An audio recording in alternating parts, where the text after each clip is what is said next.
So there I was, laying on my bed, watching YouTube videos for the first 30 seconds before switching to another YouTube video because I was so bored that my attention literally could not be encapsulated for a full minute. When suddenly I get a notification on YouTube, someone commenting saying congrats on 50 subscribers. And I didn't even think that I would reach 50 subscribers until at least tomorrow after making that community post, but this is my 50 subscriber special, and to celebrate it, I will be playing for release for all of my viewers.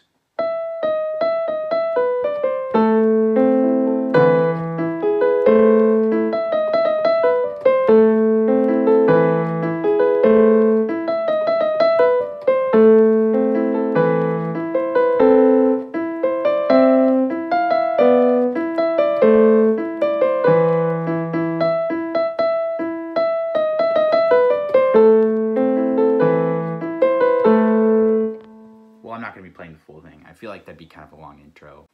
Welcome to my library review. I was kind of hoping to get a bit more questions.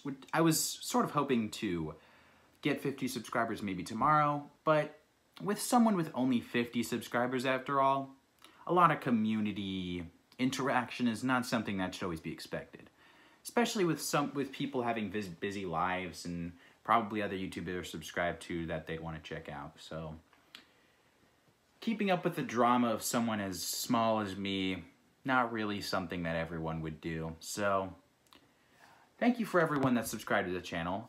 I would love to do more skit videos in the future for all the people that love my skit videos.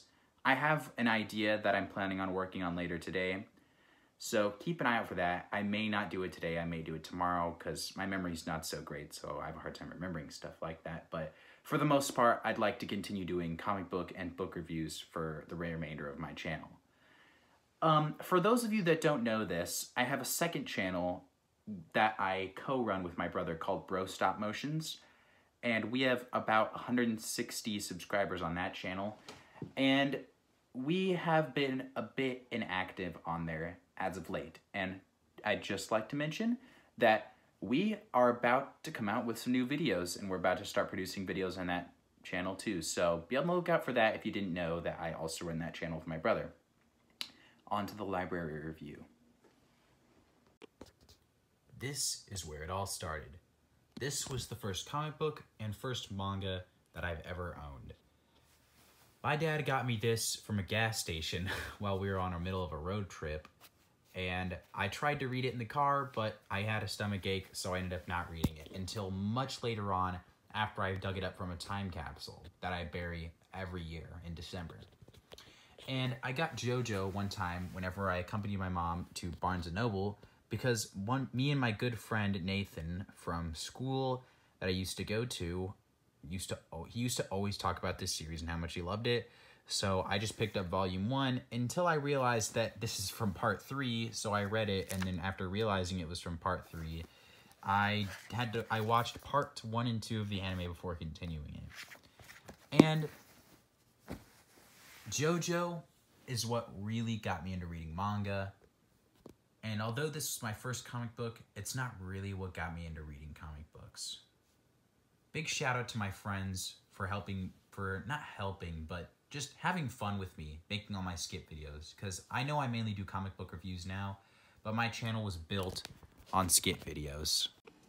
As you can see, I now have a lot of JoJo manga, and this entire shelf is dedicated towards it. The only downside to this is that there's literally so little space that when I first tried pulling the volume 1 of part 3 out, like look how much force I have to get to put it back in there.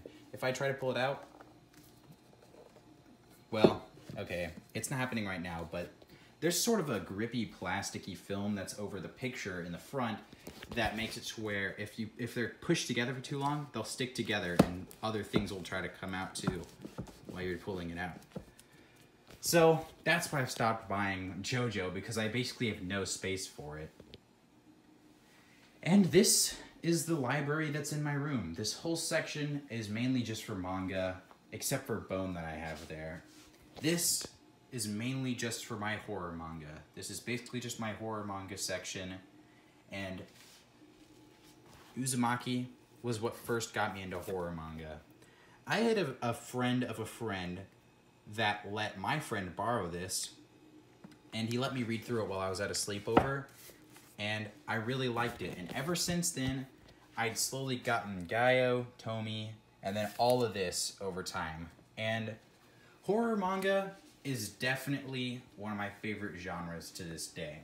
I also have some of these classic collection of old stuff like Devilman Crybaby, Kamen Rider, and Super Sentai Ranger, which I actually got some of the American Power Ranger comics after getting this too, because I'm a huge nerd, and that's pretty much the only reason.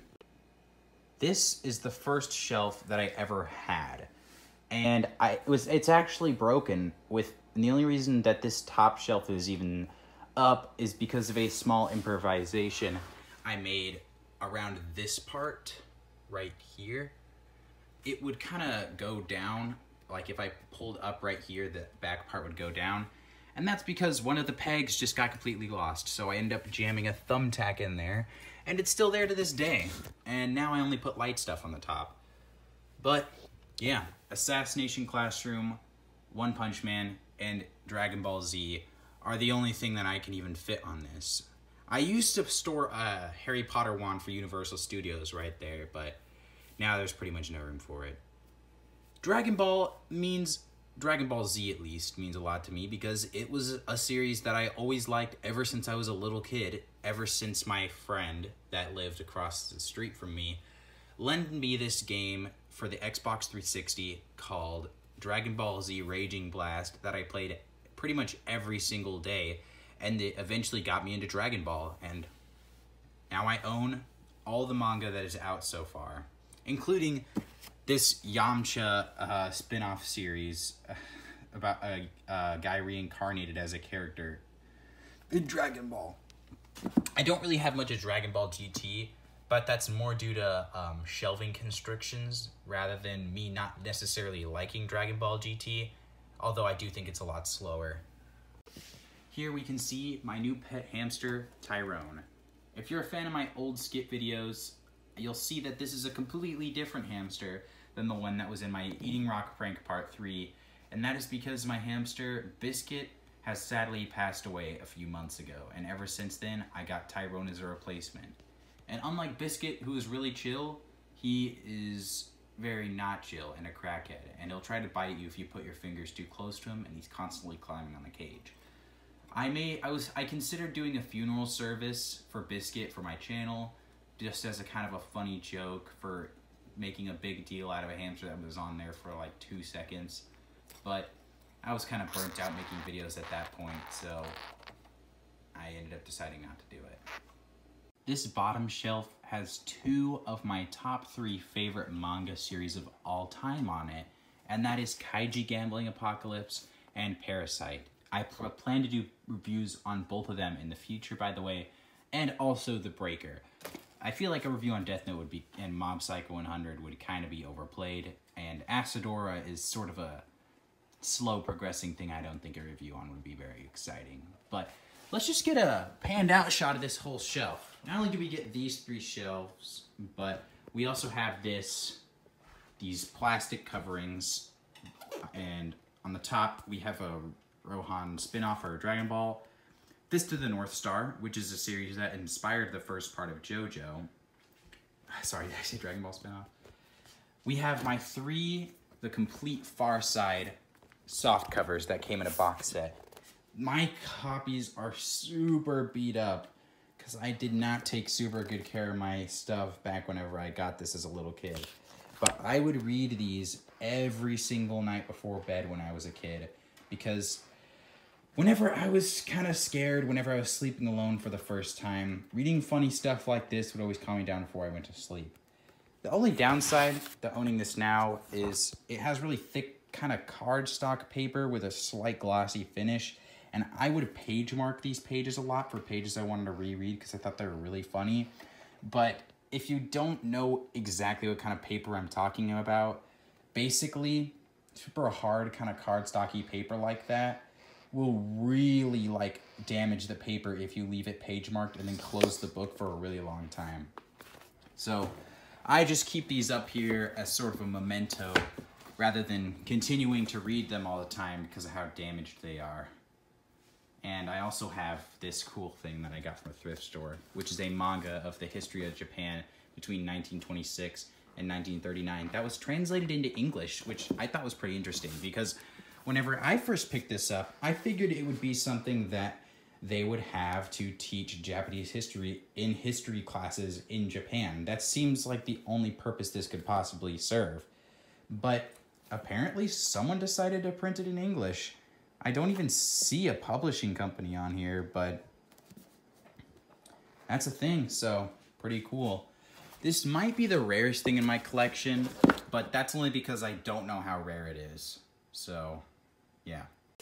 Here we have the big hardcovers I'm currently reading. Moon Knight by Hudson, I guess. I don't know. It's kind of hard for me to read from this far away. Plus, my room is naturally dark due to the lighting thing I mentioned in a previous video. Green Lantern Silver Age, He-Man, The Amazing Spider-Man, the very first run, and Ghost in the Shell. This is just a birthday present I got from my friend that he left here. And here we have my box of comic books. I'm not going to go into that because a lot of them I have are just issue ones and then nothing else because I don't... the only comic book shop that I actually like is a half-an-hour drive from my house, and I really don't like driving long distances. Here we have my really cheap, like $50 shelf that I bought off Amazon and assembled in like an afternoon. I have a JoJo figure on top of Jotaro that my brother got for me for my birthday. I have some Spawn action figures that my brother gave me. And I have Beastars. Now, I'm going to do a review on Beastars sometime in the future after the next volume comes out, probably just to refresh me on the story, but I promise, I am not a furry. I promise. It is not that sus. I promise. Okay? And I have my reasons that I will tell you in my review whenever I finally do it. Here I have a lot of my Dark Horse stuff. I've read most of this. I haven't read Sin City 4 and 5, The Witcher, or Grendel 2. But everything else here that I've read. I've read everything here. I've read all of this. And here we have all my Boom Studios and DC trade paperbacks. This trade paperback right here of He-Man Masters of the Multiverse was the very first trade paperback I ever owned. And it didn't disappoint. It didn't blow me away or anything, but I did like it. So it definitely got me into it somehow. Hold on, let me try to turn on the lights a little bit. My phone light, not the actual lights to the room. We also have The Last Man. This is also one of the first series that I collected in trade paperbacks, and that was really good. Watchmen, Injustice, all the basic stuff that someone would expect whenever they're building a comic book collection. And then we randomly just have Adventure Time 1 through 10, missing Volume 2.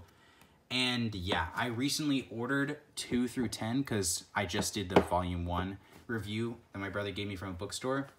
For some reason, anytime I order more than 2 volumes of something in a series offline, every single volume comes in except the next one that I need to read before the story makes sense.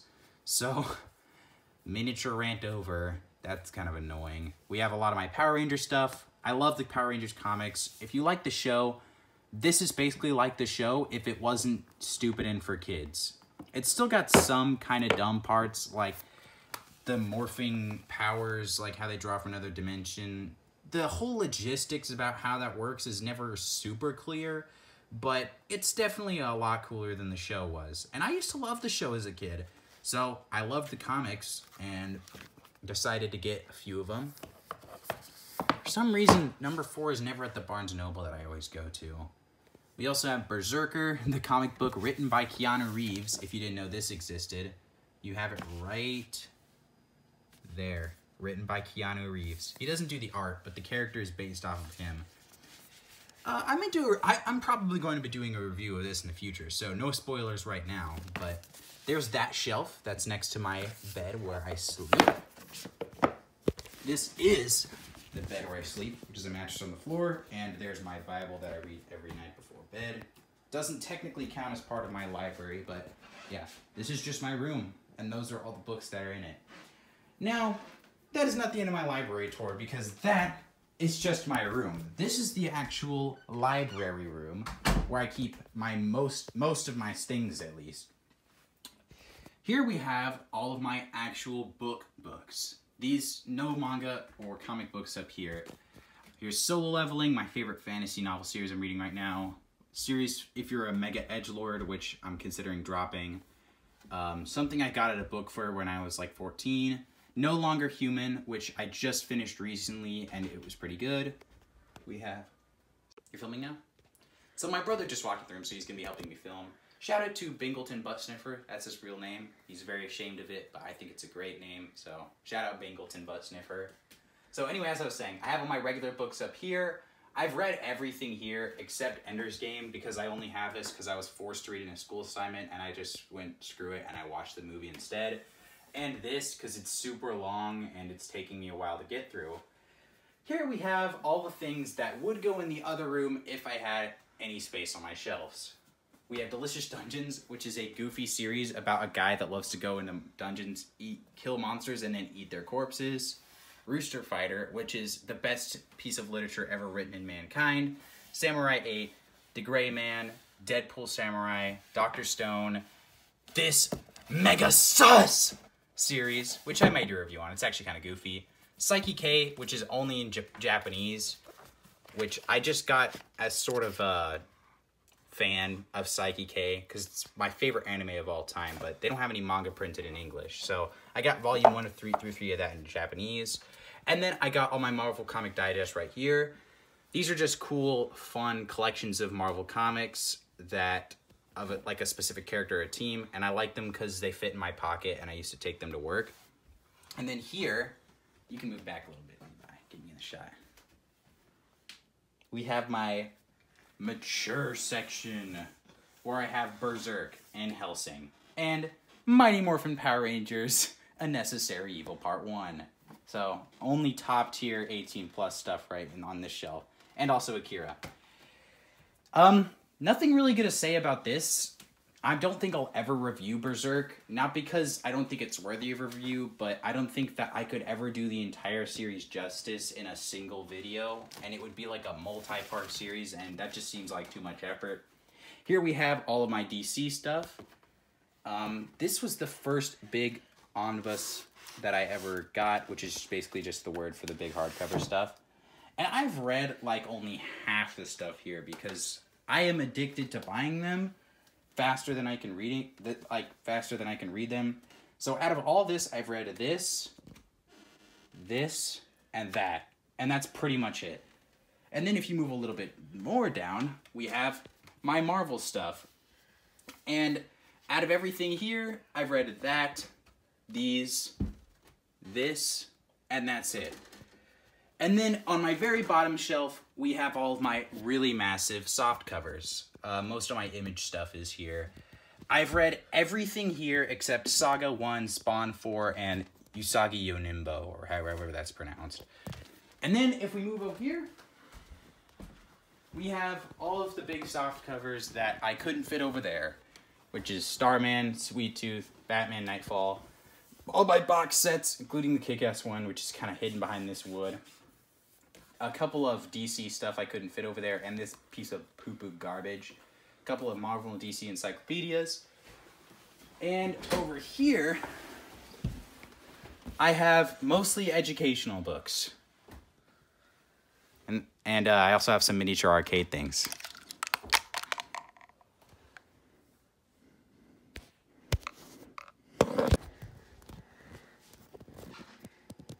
And that's my 50 subscriber special library tour. I hope you enjoyed it. Thank you for 50 subscribers, and thank you for watching.